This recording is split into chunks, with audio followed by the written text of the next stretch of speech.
आज हम पियाजे, वाइगोस्की और कोहलबर्ग करेंगे, जो ऐसा कोई भी टीचिंग का एग्जाम नहीं है जहां पर टीचर्स का सिलेक्शन या टेट भी, जो आपका टीचर एलिजिबिलिटी टेस्ट भी है, देश भर में ऐसा कोई एग्जाम नहीं है जहां टीचिंग की बात हो पियाजे, वाइगोस्की, कोहलबर्ग ना पूछा जाए।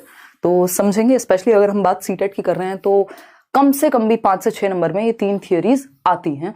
इंपॉर्टेंट है इनको समझना, क्योंकि अगर आप इन थियरीज को समझ लेते हैं तो लगभग जितने भी आपके डेवलपमेंट या पेडागोजी के भी बहुत सारे क्वेश्चंस सॉल्व हो जाते हैं। और पियाजे, वाइगोस्की, कोहलबर्ग क्रक्स है एक तरह से आपके सिलेबस के। अगर हम देखें, पियाजे से शुरुआत करते हैं। पियाजे, वाइगोस्की, कोहलबर्ग तीनों को डिटेल में समझेंगे। बहुत सारी कंफ्यूजन और गलत चीजें या भ्रांतियां हम इन तीनों थियरीज के बारे में, स्पेशली पियाजे और वाइगोस्की के बारे में बना लेते हैं, वो आपकी क्लियर होंगी। अच्छा, इसमें एक चीज ध्यान रखनी है, हमने डेवलपमेंट के समय पे एक वर्ड पढ़ा है कॉग्निटिव डेवलपमेंट, यानी संज्ञानात्मक विकास। दोनों ने थियरी जो है वो संज्ञानात्मक विकास की ही दी है, चाहे वो पियाजे हो चाहे वो वाइगोस्की हो। कोहलबर्ग की नैतिक विकास की थियरी है, वो डिफरेंट हो जाएगा आपका मोरालिटी, ठीक है, वो सोशल डेवलपमेंट से जुड़ा हुआ है। ये दोनों कॉग्निटिव यानी हमारे संज्ञानात्मक विकास से जुड़े हुए हैं। संज्ञानात्मक विकास क्या है? हमारा बौद्धिक विकास, हमारी बुद्धि का विकास, हमारी मेंटल स्किल्स यानी मानसिक क्षमताओं का विकास, हमारा सोचना, समझना, तर्क करना, पूछना, मतलब जितनी भी चीजें दिमाग से होती हैं, thinking, reasoning, problem solving, decision making, attention, memory, perception, जो भी काम आप दिमाग से कर सकते हैं वो सब जो है संज्ञान के अंदर आता है, जिसके बारे में पियाजे ने एक थियरी दी है और जिसके बारे में वाइगोस्की ने एक थियरी दी है। पियाजे की अगर हम बात करें तो इन्होंने स्टेजेस और एलिमेंट्स पे बात की है, वाइगोस्की ने कोई भी स्टेजेस नहीं दी हैं। इसीलिए इनको कहा जाता है कि वाइगोस्की क्या कहते हैं, विकास को कॉन्टिन्यूअस यानी सतत मानते हैं। सीटेट में पहली बार पूछा गया, हालांकि हम ये पहले से ही डिस्कस करते थे। तो वाइगोस्की क्या है? कॉन्टिन्यूअस मानते हैं वाइगोस्की डेवलपमेंट को, पियाजे डिसकॉन्टिन्यूअस मानते हैं। ये सबसे पहली बात हुई, ठीक। पियाजे की थियरी का नाम ही पियाजे's कॉग्निटिव डेवलपमेंट है, यानी पियाजे का संज्ञानात्मक विकास का सिद्धांत। एक नंबर में क्वेश्चन ऐसे भी पूछ लिया जाता है। और जो वाइगोस्की की थियरी का नाम है वो संज्ञानात्मक विकास नहीं है, बट इन्होंने बात संज्ञानात्मक विकास की ही की है। इनकी थियरी का नाम है सोशियो कल्चरल अप्रोच, सामाजिक सांस्कृतिक सिद्धांत या परिपेक्ष। लेकिन आपको याद रखना है कि थियरी किसकी है? संज्ञानात्मक विकास की ही है।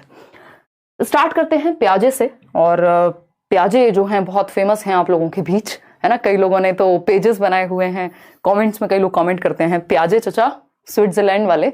तो ये स्विस मनोवैज्ञानिक थे। मनोवैज्ञानिक क्या, ये साइकोलॉजिस्ट भी थे, बायोलॉजिस्ट भी थे। इन्होंने इंटेलिजेंस पे भी काम किया, एल्फ्रेड बिने और थियोडोर साइमन जैसे लोगों के साथ। बहुत डिफरेंट कॉन्टेक्स्ट में इन्होंने काम किया। अपने आप में एक प्रोडिजी जिसको हम बोलते हैं, बहुत ही कम उम्र में पीएचडी वीएचडी पेपर इन्होंने पब्लिश किए। तो खतरनाक इंसान हम कह सकते हैं। अब तो ऐसे लोग खैर मर के भी नहीं मरते हैं, मतलब जीवित ही मानेंगे। चलिए स्टार्ट करते हैं। संज्ञानात्मक विकास पियाजे, मतलब 15-16 साल में इनके पेपर और दुनिया भर की चीजें पब्लिश हो गई थी। पियाजे's कॉग्निटिव डेवलपमेंट या पियाजे's कॉग्निटिव डेवलपमेंट थियरी, पियाजे का संज्ञानात्मक विकास का सिद्धांत। बहुत ही बढ़िया, बिल्कुल सुकून से चलेंगे, क्योंकि मैं इनडेप्थ इसीलिए लेकर के चल रही हूं क्योंकि अभी पेपर कॉन्सेप्चुअल है। आप 10 चीजें एक बार पढ़ें, इससे ज्यादा जरूरी है कि आप एक चीज कम से कम भी 10 बार रिवाइज करें। पियाजे's कॉग्निटिव डेवलपमेंट, संज्ञानात्मक विकास का सिद्धांत पियाजे के द्वारा दिया गया। संज्ञान का मतलब सिंपल है, थिंकिंग, रीजनिंग, जितनी भी चीजें दिमाग से होती हैं। कॉन्सेप्चुअल डेवलपमेंट, आपके संप्रत्ययों का विकास। संप्रत्यय कहां? हाथों में बन रहे हैं। अगर मैं आपसे पूछूं कि भाई कर्णम मलेश्वरी के बारे में बताइए, तो ये एक तरह का कॉन्सेप्ट है जो आपके दिमाग में है, आपके स्कीमा में होगा, कहीं ना कहीं आपके ऑर्गेनाइज्ड फॉर्मेट में होगा, ब्रेन के एग्जिस्टिंग नॉलेज में कहीं पे रखा हुआ होगा। तो कॉन्सेप्ट कहां बनेगा? हाथों में नहीं, दिमाग में, ठीक। तो कॉन्सेप्ट का डेवलपमेंट भी, संप्रत्ययों का निर्माण कॉग्निटिव डेवलपमेंट के अंदर ही आता है। लैंग्वेज भी कॉग्निटिव डेवलपमेंट के अंदर ही आती है। दूसरे शब्दों में एक बार क्वेश्चन पूछा जा चुका है, इंटेलेक्चुअल डेवलपमेंट की 4 स्टेजेस किसने दी हैं, यानी बौद्धिक विकास के 4 चरण किसके द्वारा दिए गए हैं? सिंपल आंसर है पियाजे के द्वारा। क्लियर है बात? कोई दिक्कत परेशानी? पियाजे क्या थे? एक स्विस साइकोलॉजिस्ट थे। बहुत ज्यादा महत्वपूर्ण नहीं है, बट आपको पता होना चाहिए कि भैया एक स्विट्जरलैंड के मनोवैज्ञानिक थे। और इनको जेनेटिक एपिस्टेमोलॉजिस्ट भी कहा जाता है, यानी एक एपिस्टेमोलॉजी होती है फिलॉसफी की एक ब्रांच, कि नॉलेज कैसे बनती है उस पे वो ज्ञान मीमांसा कहते हैं जिसको हम। तो इन्होंने कहा जेनेटिक्स के थ्रू हम नॉलेज या ब्रेन को डेवलप कर रहे हैं कहीं ना कहीं, यानी हेरिडिटी को बहुत ज्यादा महत्व दिया है ना। हेरिडिटी मतलब हमारी बायोलॉजी, हमारी जैविकता, हमारी आनुवांशिकता के जो जीन्स हैं, एक जनरेशन से दूसरी जनरेशन में जो ट्रांसफर हो रहे हैं, वो हमारे संज्ञान के विकास या हमारे विकास में बहुत ही अहम भूमिका निभाते हैं। जबकि वाइगोस्की ने आपके जेनेटिक्स को या हेरिडिटी को, उतना महत्वपूर्ण बायोलॉजी को एक तरह से इग्नोर कर दिया गया। ये उनका एक क्रिटिसिज्म भी है, ठीक है, चीजें कनेक्ट करते हुए पढ़ना है, अदरवाइज तो आप रट्टे लगाते रह जाएंगे और रट्टे से पेपर में बहुत मुश्किल से क्वेश्चन सॉल्व हो पाएंगे। ठीक है, समझते हैं।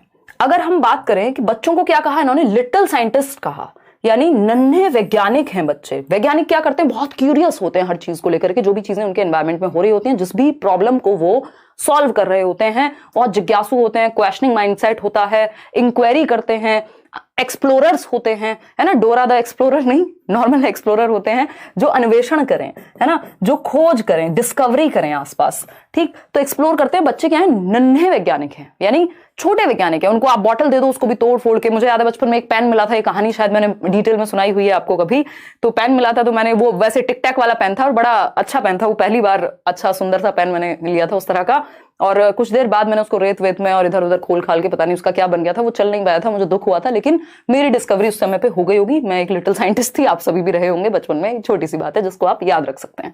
तो उन्होंने कहा नन्हे वैज्ञानिक हैं, लिटिल साइंटिस्ट हैं। इसका मतलब क्या हुआ, एक्टिव कंस्ट्रक्टर्स ऑफ नॉलेज हैं, एक्टिव एक्सप्लोरर्स हैं एनवायरमेंट के, सक्रिय निर्माता हैं, यानी वो सक्रिय हैं ना कि निष्क्रिय। पैसिव वर्ड एकदम नेगेटिव है।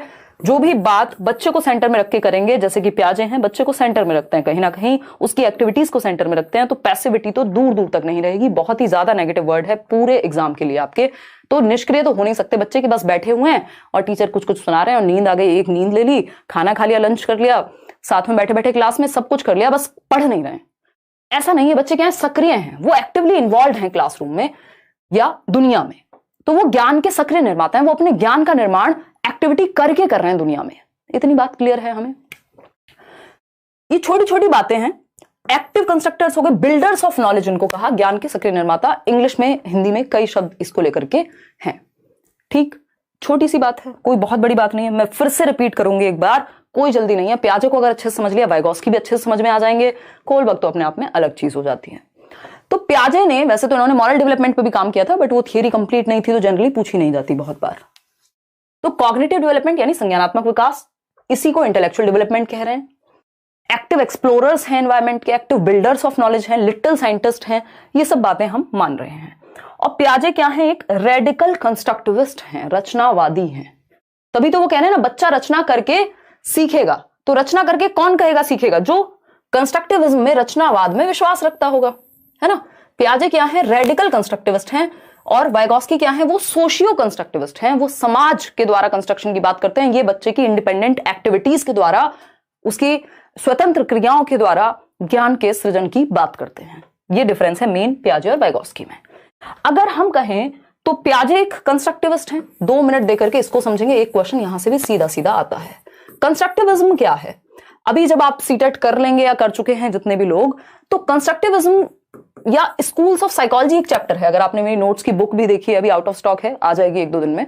तो कंस्ट्रक्टिविज्म आपने अगर देखा है, तो हमने देखा है स्कूल्स ऑफ साइकोलॉजी हैं, यानी मनोविज्ञान के बहुत सारे संप्रदाय हैं कि भाई एक स्ट्रक्चरलिज्म हुआ, फिर उसके बाद और तरह तरह की चीजें आई, बिहेवियरिज्म हुआ, व्यवहारवाद, सबकी अपनी विचारधाराएं हैं। हर व्यक्ति होता है जैसे उसकी अपनी एक विचारधारा होगी, है ना। जैसे पॉलिटिकल पार्टीज के लोग बढ़ जाते हैं कि हम फलाने विंग से हैं, हम ढिकाने विंग से हैं, है ना। ये क्या हुआ, इसी तरह से अलग अलग स्कूल्स ऑफ थॉट हैं जो अलग अलग विचारधाराओं में विश्वास रखते हैं। उसी तरह से एक स्कूल है कंस्ट्रक्टिविज्म यानी रचनावाद, जो ये मानता है कि ज्ञान का जो निर्माण है, नॉलेज का जो कंस्ट्रक्शन है, वो रचना उसकी हो सकती है, उसको हम कंस्ट्रक्ट कर सकते हैं एक्टिविटी करके। ये एक मेन थॉट है कंस्ट्रक्टिविज्म का। इसी के बेसिस पे आज का एजुकेशन सिस्टम बहुत हद तक निर्धारित है, आधारित है। अगर मैं कहूं एनसीएफ 2005 की जब आप बात कर रहे हैं, अपने आप में एक डॉक्यूमेंट है। अगर आप एनईपी जो नेशनल एजुकेशन पॉलिसी है, ये सब हम कल करने वाले हैं, इसकी भी आप बात करेंगे, तो ये भी किस पे आधारित है, रचनावाद पर ही आधारित है, क्योंकि ये बच्चे को एक्टिव रखने की बात करता है। ठीक, और इसमें टीचर क्या है, टीचर एक फैसिलिटेटर है। तो ऐसा नहीं है कि टीचर का कोई रोल नहीं है प्याजे के अकॉर्डिंग, वो क्या है, एक सुविधा दाता है। जैसे आप एक माली की तरह पौधे का ध्यान रखते हैं, बट पौधे को जबरदस्ती खींच के बड़ा नहीं कर देते। तो आप माहौल बनाने वाले व्यक्ति हैं, जहां जरूरत हो वहां बच्चे के लिए आप अवेलेबल हैं, फैसिलिटेटर, सुविधा दाता हैं। ये हम एनसीएफ में और डिटेल में जानेंगे। तो इस कंस्ट्रक्टिविज्म में भी अलग अलग थॉट के लोग हैं। जैसे प्याजे की अगर हम बात करें, ये भी कहते हैं बच्चा रचना करता है, और वाइगॉस्की भी, लेकिन प्याजे कहेंगे ये रेडिकल हैं इस बात को लेकर के कि बच्चा स्वयं से एक्टिविटी करेगा अपने आसपास और नॉलेज को कंस्ट्रक्ट करेगा। तो ये क्या हुए, रेडिकल कंस्ट्रक्टिविज्म, रेडिकल कंस्ट्रक्टिविस्ट हो गए, ठीक है, रचनावादी। वहीं वाइगॉस्की क्या है, वो सोशियो कंस्ट्रक्टिविस्ट या सोशल कंस्ट्रक्टिविस्ट यानी सामाजिक रचनावादी। वो कह रहे हैं समाज की सहायता लेकर के ज्ञान का निर्माण बच्चा करेगा, ऐसा वाइगॉस्की कह रहे हैं। इनको डिटेल में बिल्कुल जड़ से समझने की जरूरत है, अदरवाइज ऊपर ऊपर से अगर आप लाइन बाय लाइन रट लेंगे तो फिर फंसेंगे। ठीक, तो एक बात हमेशा याद रखिएगा, प्याजे उल्टा नहीं कहते हर बात जो वाइगॉस्की कहते हैं, और जो वाइगॉस्की कहते हैं, जो भी प्याजे कह रहे हैं उसका उल्टा वाइगॉस्की नहीं कह रहे हैं। कई लोग क्या करते हैं, इस चीज को रट लेते हैं दिमाग में, और कई टीचर्स भी ऐसा बता देते हैं। तो ये एक दूसरे के दुश्मन नहीं है कि जो प्याजे ने कहा है उसका उल्टा कहा होगा वाइगॉस्की ने। जैसे एक थॉट चलता है कि पहले थॉट आया या लैंग्वेज आई, यानी पहले विचार आई या विचार आया या भाषा आई। तो ऐसा मानते हैं प्याजे कि भाई पहले विचार आया। इसका ऑपोजिट वाइगॉस्की बिल्कुल भी नहीं कहते हैं। वो ये नहीं कह रहे कि पहले लैंग्वेज आ गई बाद में विचार आया है। तो इस बात को ध्यान रखना है कि जब आप प्याजे और वाइगॉस्की के बीच में अंतर ढूंढ रहे हो या उनको काट ढूंढ रहे हो, एक दूसरे की डिफरेंसेस ढूंढ रहे हो, तो बहुत सारी चीजें इनमें कॉमन है, बहुत ही लिमिटेड चीजें हैं जो डिफरेंट हैं। तो उस पर अभी हम आएंगे, ठीक है। तो ये एक बेसिक सी बात हो गई, और इसमें बच्चा जो है एक्टिव ही रहेगा कंस्ट्रक्टिविज्म में। इनके अलावा ब्रूनर भी एक व्यक्ति हैं जो क्या है, सक्रिय मान रहे हैं बच्चों को, या वो भी कंस्ट्रक्टिविज्म की बात कर देंगे, ठीक है। चलिए समझते हैं आगे की कहानी। तो प्याजे रेडिकल कंस्ट्रक्टिविस्ट हो गए, अपने संज्ञान का निर्माण बच्चा एक्टिविटी करके करेगा। ये सिद्धांत हमें क्या बताता है कि जो मानसिक संज्ञानात्मक संरचना है, जो हमारा मेंटल स्ट्रक्चर्स बनते हैं, जिसके साथ आप पैदा हुए हैं, एक तरह से स्कीमा भी कह देते हैं इनको, कि हमारे ब्रेन में कुछ मानसिक संरचनाएं बनी हुई हैं जिसके साथ हम जन्म भी ले रहे हैं। आप देखते हैं बच्चा पैदा हुआ है, उसको आप छोटा सा बच्चा 3 महीने का भी आसपास आप कभी देखिएगा, आप उसको अपनी फिंगर भी देंगे वो ऐसे पकड़ लेगा, छोड़ना उसको हो सकता है ना आता हो। यानी ग्रास्पिंग जैसा जो स्कीमा है या कुछ सर्वाइवल स्कीमास हमारे ब्रेन में होते हैं जब हम जन्म लेते हैं तब से ही। या फिर सकिंग की अगर हम बात कर रहे हैं कि बच्चे को आप दूध पिलाना, ऐसे थोड़ी ट्रेनिंग दी है आपने कि दूध कैसे पीना है, आपने थोड़ा बहुत उसको बस हल्का सा मूव किया और वो दूध पीना सीख जाता है, बचपन से फीड करना सीख जाता है। तो कुछ स्कीमा सर्वाइवल के लिए हमारे ब्रेन में पहले से होते हैं, हमारे सर्वाइवल इंस्टिंक्ट्स में कहीं ना कहीं होते हैं।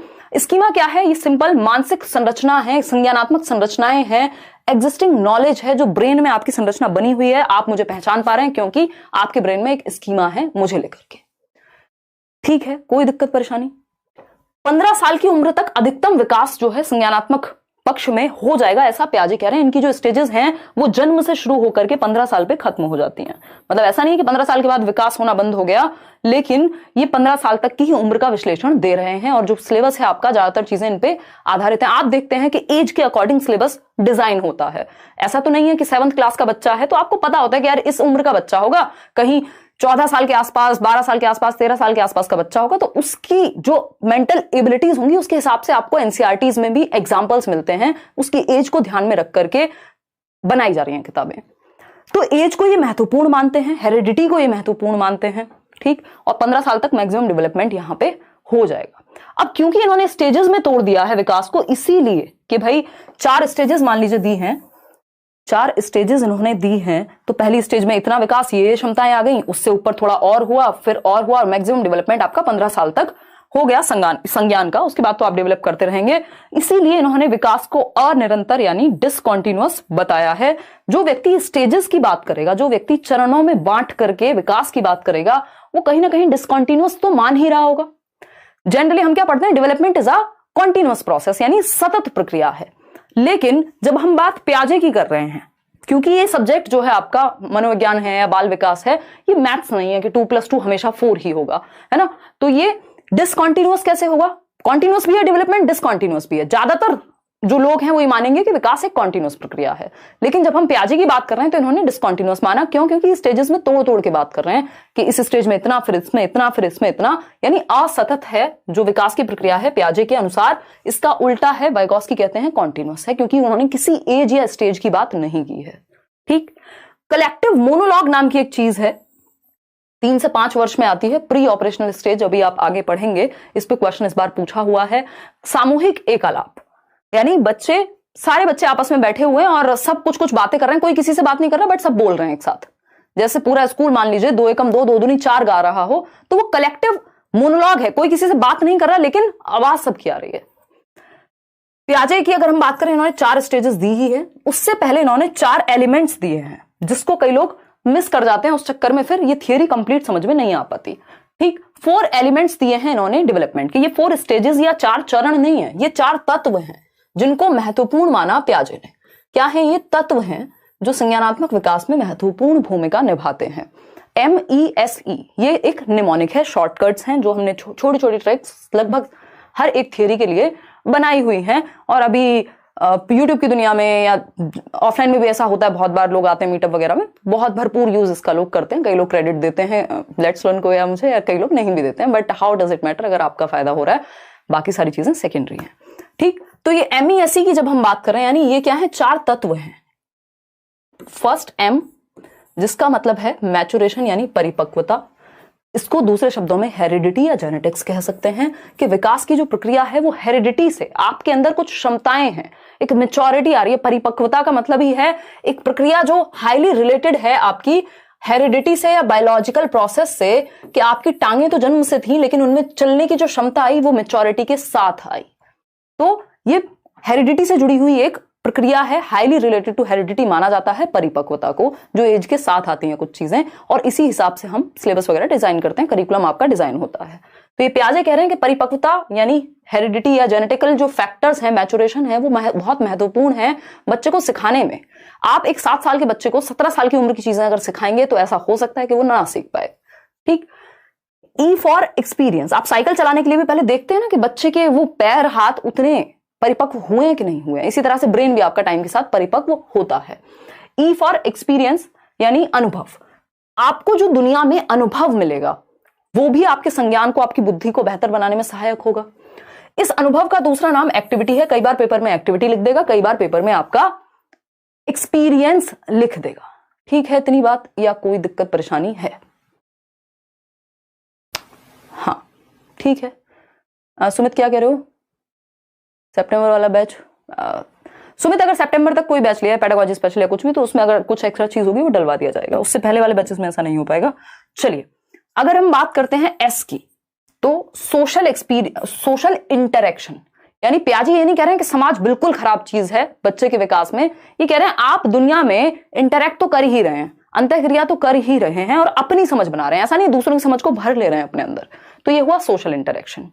फिर आती है एक चीज इक्विलिब्रेशन, ये बहुत महत्वपूर्ण है। सारा जो टेंशन है आपका कि अडेप्टेशन क्या होता है, ऑर्गेनाइजेशन क्या होता है, एसिमिलेशन क्या है, एकोमोडेशन क्या है, वो इसी से जुड़ा हुआ है। इक्विलिब्रेशन है संतुलन की प्रक्रिया, यानी हम अपने दिमाग में एक संतुलन क्रिएट करते हैं जब हम अपने संज्ञान, अपने कॉग्निशन को डेवलप करते हैं। हमारे दिमाग में जो है और दुनिया में जो है वो बैलेंस में है कि नहीं है। अदरवाइज तो हम क्या हो जाएगा, बहुत बड़ा कॉन्फ्लिक्ट हो जाएगा, दिमाग में विस्फोट हो जाएगा अगर इक्विलिब्रेशन नहीं होगा। तो ऐसा नहीं है हमेशा इक्विलिब्रेशन बना रहता है, बट इस प्रक्रिया को हम चलाते रहते हैं। तो ये चौथा महत्वपूर्ण फैक्टर है प्याजे की 4 तत्व के अनुसार या 4 एलिमेंट्स में। कई बार इसमें क्वेश्चन आता है कि इन 4 एलिमेंट्स में क्या शामिल नहीं होता, तो आप देख पा रहे हैं यहां लैंग्वेज शामिल नहीं है। क्या नहीं है? भाषा, यहां कोई भी एक फैक्टर नहीं है। अगर हम देखें, इसका ये मतलब बिल्कुल नहीं है कि भाषा को प्याजे ने ये कह दिया कि ये तो किसी काम की नहीं है, बट इन फैक्टर्स में शामिल नहीं है, महत्वपूर्ण है लेकिन इन 4 फैक्टर्स में नहीं आती। अलग से इसको महत्व नहीं दिया गया लेकिन नकारा भी नहीं गया। ठीक है ना? तो ये ध्यान रखेंगे कि अगर पूछ लिया जाए तो हाँ भाई लैंग्वेज भी इंपॉर्टेंट है, लेकिन इन 4 एलिमेंट्स में लैंग्वेज नहीं आती। ईगोसेंट्रिक स्पीच की बात की है, उस पर आएंगे।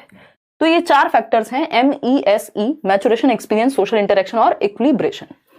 अब आती है प्याजे की वर्ल्ड फेमस 4 स्टेजेस, है ना? नहीं इतना दुखी होने की, अच्छा तुम ये कमेंट पढ़ के हंस रही हो। हाँ, तो ये सब बातें थोड़ा सा लाइट माहौल करने के लिए होती हैं, है ना? किसी को तो बलि का बकरा बनना ही पड़ता है, स्केप गोट, आप लोगों को हंसाने के लिए। खैर छोड़िए। अगर हम बात करें प्याजे के अनुसार कॉग्निटिव डेवलपमेंट की 4 स्टेजेस हैं, SPCF, अगेन एक छोटा सा निमोनिक, SPCF यानी sensory motor, P for pre operational, C for concrete operational, F for formal operational. English में ही याद रखिएगा, अवॉइड कीजिएगा यहाँ पे हिंदी को, क्योंकि एक एक स्टेज के कई नाम होते हैं। साइकोलॉजी में, पेडागोजी में, चाइल्ड डेवलपमेंट में ये प्रॉब्लम रहती है, इसीलिए मेजरली हम इंग्लिश में पढ़ने की कोशिश करते हैं। सेंसरी मोटर स्टेज, इसको गत्यात्मक अवस्था भी कहते हैं, संवेदी परक भी कहते हैं, और भी इसके 70 तरीके के नाम हैं। ये जन्म से 2 वर्ष की अवस्था है, पहली स्टेज प्याजे के अकॉर्डिंग। 1 नंबर का क्वेश्चन सीधा पूछ लिया जाता है कि ये वाली स्टेज किस एज से शुरू होती है या क्या कहानी है। लाइक शेयर करना भूलना नहीं है साथ साथ। फिर आती है दूसरी स्टेज प्री ऑपरेशनल, क्योंकि P है ना सेकंड नंबर पे, 2 से 7 वर्ष। और आता है थर्ड स्टेज फिर कॉन्क्रीट ऑपरेशनल। इनका अपने आप में मीनिंग है, एक एक स्टेज में समझेंगे। 7 से 11 वर्ष। ठीक, औपचारिक सक्रिय अवस्था फॉर्मल ऑपरेशनल 11 से 15 वर्ष। इनकी एजेस भी दिमाग में होनी चाहिए। और आप देखते हैं 14-15 वर्ष तक बच्चा अपना 8th से निकल जाता है और लगभग सारी क्षमताएं डेवलप हो जाती हैं। ठीक।